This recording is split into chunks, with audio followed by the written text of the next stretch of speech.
Ngayon naman, for this type of problem, guys, ito yung sinasabi ko sa inyo na kung hindi babaklasin, hindi sisingaw. Okay, ang tanong sa atin dito, for problem number 2, okay, ito tatandaan nyo, kung hindi babaklasin, hindi siya sisingaw. Kung hindi puputulin, hindi siya sisingaw. Guys, lagi yung tatandaan na hindi ma-expose yung mga internal forces natin na nagkakos or nag-i-induce ng force to balance the object. Okay? Kung hindi siya lalabas kung hindi mo babaklasin o hindi mo puputulin. Hindi mo i-expose yung force na yun. Ang pinapahanap sa atin dito, the cylinder weighing 400 pound, ibig sabihin may weight to tayo na 400 pound, is held against a smooth incline by means of the weightless rod. Okay, weightless rod. So, ibig sabihin, negligible yung weight ng rod, walang weight yung rod. Determine the force P and N exerted on the cylinder by the rod and be inclined. Guys, this is concurrent force system. Paano mangyayari yan? Makinig mabuti. Okay? Lagi natin tandaan that the weight is always acting vertically. So, this is 400 pound. Ang hinahanap sa atin is the force P exerted determine the forces P and N exerted on the cylinder by the rod and the incline. Guys, laging tatandaan that the normal force is the force acted by the smooth contact. So, in this case, asan ba smooth contact natin? Di ba ito? At sabi sa atin kapag naka-smooth contact tayo, we have perpendicular force acting at this point. Tama? Tama ba? So, diretso ko dito, by principle of transmissibility, ganyan gagawin natin. Okay? And then ngayon naman, okay, kasi teka lang, burahin ko pala. Sir, bakit mo naman nalaman or paano mo nalaman na yung reaction ng normal force mo is pa ganito? Is pa ganyan. Okay? Pa ganyan. Paano mo naman nalaman yan, sir? Mahusay kaya. Okay, ganito guys ang gagawin, tatandaan nyo. Okay?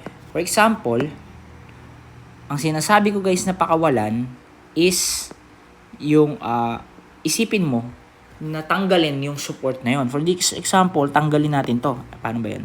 Wait lang. Ano ba akong makakapag... Wala kasing white eh.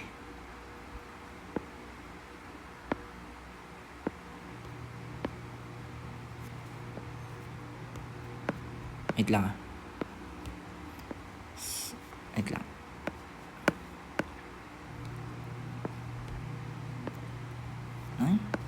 Wait lang guys.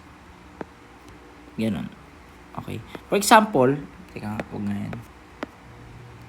Okay. For example, hanap lang ako dito. Kasi siyang white. Ay.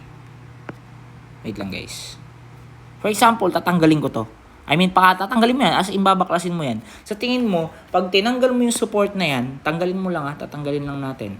Pag tinanggal natin yung support na yan, ano sa tingin mo mangyayari sa bilog na to? Ano sa tingin mo mangyayari sa bilog na yan? Di ba guys, ang tendency niyan is bababa pa ganun yan. Pag ganun, di ba gaganyan yan? Iikot pa ganyan yan. Tama? So, ang tendency, kailangan ibalik ng support na to ngayon, yung tinanggal natin na to, ano ngayon yung direction ng force sa kanya para maibalik mo etong paganon na object. Diba? Kasi dyan yun isipin nyo, imagine nyo, malalaglag papunta dyan yan. Kaya ang gagawin ng smooth contact mo is ibabalik. Okay? Ibabalik niya ng paganyan yung iyong object. So ngayon, ang tendency niyan, yung direction ng force mo is papunta dyan. Kasi kaya nga reaction yan, di ba? Kung papunta ka dito, okay, kung papunta dyan yung object mo, kung wala yung support, ano ngayon yung magiging direction ng support? Ano ngayon yung magiging requirement na direction ng support para maibalik niya sa dating pwesto yung object? So, ibig sabihin, tutulak niya pabalik, paakyat. Di ba? Okay, nagkakaintindihan ba? So, ngayon, okay na tayo for the normal force. Lagi tandaan, for normal force, lagi yung sa may smooth contact yan ha. Now, ngayon naman, paano naman yung sa may ine-exert daw ng rod? Ngayon, sabi ko nga hanggat hindi pinuputol, hindi sisingaw. Kung puputulin mo to ngayon, ano naman guys yung magiging direction nung force ng rod? Okay? So kung puputulin mo dyan yan, ang tendency niyan, bababa papunta dito ngayon yung bilog mo. Tama? Tama ba? Pag pinutol mo yan, malalaglag dyan pababa yan. Ano ngayon yung direction nung reaction nung rod para maibalik siya doon sa dati niyang pwesto? So in this case guys, pataas yan. Okay? Ako, ganito ako magturo ng direction ng reaction forces para hindi na kayo mag-prove. Pero just in case guys, na namali ka ng direction, for example, ito, nagawa kong pababa, walang problema yan. Maniwala ka sa akin, walang problema yan. Bakit? Kasi assumption lang din naman yan. Ibig sabihin, pagdating mo ng final answer, kapag nag-negative yung sagot mo, mali yung assumption mo sa direction. Okay? Pag tama, edi of course, tama yung assumption mo. Ganun lang naman lagi yun guys. It is all based on the assumption. However, pagka ganito kasi yung at least lang napipicture nyo na rin kung paano ba nagbe-behave yung support sa structure. Okay? Yung smooth contact, ibabalik niya pang ganun yung bilog kung sakaling yan. And then yung rod naman, isitutulak niya pabalik doon yung cylinder. So, okay na tayo. Ngayon, tingnan niyo, 'di ba, since this is perpendicular, 'di ba magpa-pass through diyan to, tapos magpa-pass through naman ito dito. Tama ba? Tama ba? Tama, 'di ba? Ngayon naman, kung ganun pala, ibig sabihin, ano ngayon yung nakikita niyong relationship nung ating mga forces? Hindi ba guys, nag-a-act sila at a common point, meaning they are concurrent. So, kung ganun pala, pwede kong i-isolate ngayon yung pinagdodrawing natin na free body diagram. So, this is the free body diagram now. Ngayon, ito ngayon yung point of concurrency nila. And by the way, teka, mamaya na nga natin i-copy. I-resolve muna natin guys, ulitin ko. I-resolve muna natin guys yung mga angle. Kung i-resolve natin yung angle, hanapin muna natin yung angle nito bago natin ilipat. Diba? Kasi para masaya. Okay? So, ngayon, if this is 90 degrees, ilan na lang matitira natin dito? So, di ba we have 35 degrees. Tama? Tama ba? Tama. We have 35 degrees. If we have 90 degrees dito. Ngayon naman, etong angle naman na to, ano naman yan? If this is 25 degrees, okay, di ba 25 degrees lang din yan? Di ba? So, in this case, pwede natin i-isolate yung ating free body diagram. So, kakapit ko lang to.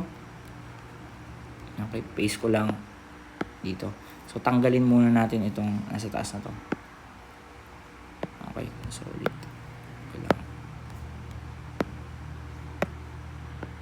Okay. So, ayan na ngayon yung free body diagram natin. At nagpa-pass through sila dito sa point na yan. Okay, so ngayon, meron kang two unknowns, P and N. Pwede na natin, meron kang one unknown, makukuha natin guys yung forces natin. Simply, madali lang yan. We have the summation forces along X equal to 0. 0 is equal to, unahin natin si P cosine of 25. Okay? Ngayon naman, since pakanan yung P mo na yun, di ba? Along the horizontal tayo. Ngayon naman, yung N mo is pakaliwa yung horizontal component natin yan. So, N minus N cosine of 35. Okay? So, in this case, guys, wala ka na. 400 is along the vertical. Di natin pwede i-add yan. So, technically, yung P mo is equal, i-simplify na natin. So, P cosine of 25 equal to N cosine of 35. Tama? Divide mo na both sides by cosine 25. Cancel out. P ngayon is equal to N o 0.904 N. So, this will be our equation 1. O, saan tayo mag-extract na equation 2? Of course, yung equation 2 natin is may extract naman natin siya by the summation of forces along Y is equal to 0. So, 0 is equal to, unahin natin ulit si P. Okay, si P natin is positive yan, paangat yan, di ba? P sine of 25. Paangat din si N ngayon, plus plus N sine of 35. Ngayon, si 400 pababa. So, minus 400. So, technically, guys, this is P sine of 25. Okay? Plus N sine of 35 minus equal to 400. Lipat na natin sa kabilang na equation. So, this is our equation number 2. Okay? So, technically, equation 1 sub to equation 2. Okay? So, yung P natin 0.904 N. Therefore, yung P sine of 25 plus n sine of 35 equal to 400. Cancel out natin tong p na to. This will be equal to 0.904 n. Tama, 0.904n sine of 25 plus n sine of 35 equals to 400. Makukuha natin guys si n equal to 418.575 pound. Okay? So this will be the value of n. For p naman, p is simply equal to 0.904 daw ng n. So this is equal to 418.575. Technically, yung P natin is equal to 378. Okay? 378.392 pounds. So, that's the force or sa normal force acted by the smooth plane to the cylinder. And then, ito naman guys is yung rod connected to the cylinder. Ibig sabihin yan yung force na kailangan nung dalawang support na yun para ma-maintain the structure or the cylinder is in equilibrium condition. Meaning, hindi siya gugulong. Okay? Yun. So, that's for the sample problem. And for your assignment, guys, please answer this one. Okay? So, answer this one. So, this is your assignment number 1. And this is your assignment number 2. Okay? So, yun lang, guys.